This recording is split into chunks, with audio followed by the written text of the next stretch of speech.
तो स्वागत है दोस्तों आपका आज की ब्रांड न्यू वीडियो में, जहां मैं आपके लिए लाया हूं एक और रियल लाइफ हॉरर एक्सपीरियंस। तो आज की जो स्टोरी है वो हमसे शेयर किए इंस्टाग्राम पर सौरभ श्रीवास ने। Thank you very much Saurabh for sharing this experience. तो आगे बढ़ने से पहले अगर आपके पास भी कोई रियल लाइफ हॉरर एक्सपीरियंस तो आप मेरी जीमेल आईडी या इंस्टाग्राम पर आप मुझसे अपनी स्टोरी शेयर कर सकते हैं, जो कि मैं अपने वीडियो में कवर अप ज़रूर करूँगा। बेसिकली ये स्टोरी है मुंबई से 40 to 50 किलोमीटर दूर कल्याण सिटी की। कल्याण और विट्ठलवाड़ी इन दोनों के बीच में एक रेलवे फाटक आता है, जिसके एक साइड तो एक सेमेट्री है एंड रेलवे के एक साइड शमशान घाट। तो ये स्टोरी है इसी एरिया की। तो बाय द वे मैं आपको ये बता दूं कि ये जो स्टोरी है वो सौरभ के खुद का एक्सपीरियंस है। वहाँ के लोगों का कहना है कि 10 से 11 बजे के बाद में ये रास्ते को अवॉइड करें, क्योंकि मोस्ट ऑफ द टाइम ये एरिया एकदम खाली और सुनसान टाइप का है। तो सौरभ ने बताया कि सौरभ के जो नाना जी हैं वो कल्याण रेलवेज में काम करते हैं। तो बेसिकली एक रात को उनको ऑफिस से निकलते निकलते बहुत लेट हो गया था। तो उन्होंने सौरभ को बोला कि बेटा तुम मुझे कल्याण स्टेशन पर लेने आ जाओ। तो सौरभ ने बोला कि ठीक है नाना जी मैं आता हूँ, आप वहीं पे वेट कीजिए। तो सौरभ निकल पड़ा अपनी गाड़ी लेके, और सौरभ को पता था कि वो उसी रास्ते से जाने वाला है एंड उसने डिसाइड कर लिया था पहले ही कि कुछ भी हो जाए वो कहीं भी रास्ते में गाड़ी नहीं रोकेगा, क्योंकि उसने भी यहाँ के बारे में कुछ अफवाहें सुनी हुई थी और ऊपर से रात होने की वजह से ये रास्ता भी पूरा खाली और सुनसान था।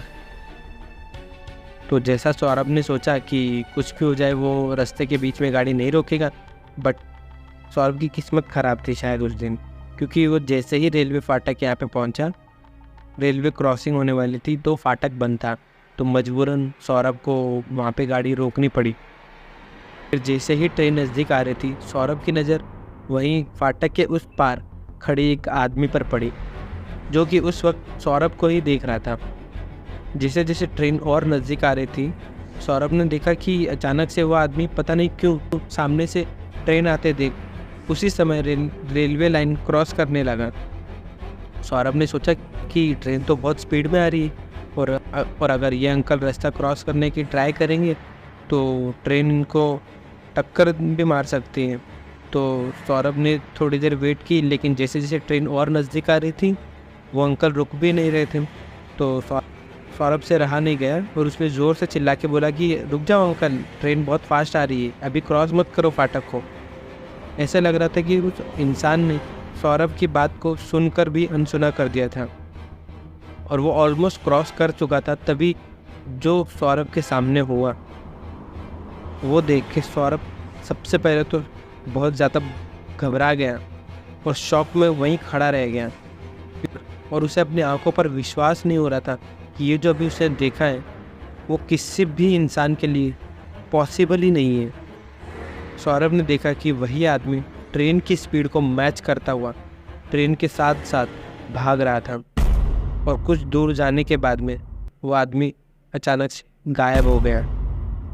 सौरभ की बॉडी तो मानो शॉक के मारे वहीं खड़े खड़े सुन्न पड़ गई थी, और जैसे ही फाटक खुला सौरभ ने आओ दिखाना ताओ बिना सोचे समझे अपनी गाड़ी स्टार्ट की और वहाँ से फुल स्पीड में निकलने की ट्राई किया। और जैसे ही फाटक क्रॉस किया तो वही एक साइड में जो सेमेट्री थी उसी के दरवाजे के बाहर वही आदमी खड़ा हुआ दिखाई दिया, और वो आदमी अभी भी सौरभ की तरफ वही अजीब और डरावनी सी मुस्कान से देख रहा था।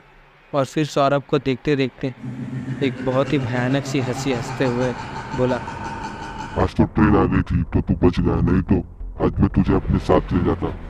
सौरभ में मानो बिल्कुल हिम्मत ही नहीं बची थी कि वो गाड़ी वहीं पर रोक दे। उसने और स्पीड में गाड़ी भगाई और सीधा पहुंचा अपने नाना जी के पास रेलवे स्टेशन पर। सौरभ की इसी हालत देख के उसके नाना जी ने पूछा कि बेटा क्या हुआ, रास्ते में कहीं गिर गए थे क्या, इतने घबराए हुए और ऐसे एकदम पसीने में क्यों हो तुम। सौरभ बुरी तरह डरा हुआ था। उसे समझ नहीं आ रहा था कि वो नाना जी को क्या बताएं और कैसे समझाएं कि उसके साथ अभी क्या हुआ था। घबराहट में ही उसने अपने नाना जी को पूरी बात बताई, जो उसने देखा उस आदमी के बारे में पहले वो रेलवे लाइन क्रॉस करने वाली बात, वही आदमी सिमेट्री के दरवाजे पर खड़ा आदमी। उसके नाना जी ने पहले तो सौरभ को शांत किया और उसे एक जगह बिठाया और बोला कि बेटा तू क्यों आया उस रास्ते से, मुझे पता है ना ये रास्ता रात के टाइम पर बिल्कुल सेफ़ नहीं है। और उन्होंने बोला कि घर पे ये बात मत बताना, खामखा घर वालों के मन में और टेंशन आ जाएगी और उनके भी मन में डर बैठ जाएगा। और फिर सौरभ अपने नाना जी को सेफली घर लेके पहुंच गया। तो दोस्तों ये थी आज की रियल लाइफ हॉरर स्टोरी। हमारे जो बड़े होते हैं कभी कभार हमें उनकी बात मान लेनी चाहिए।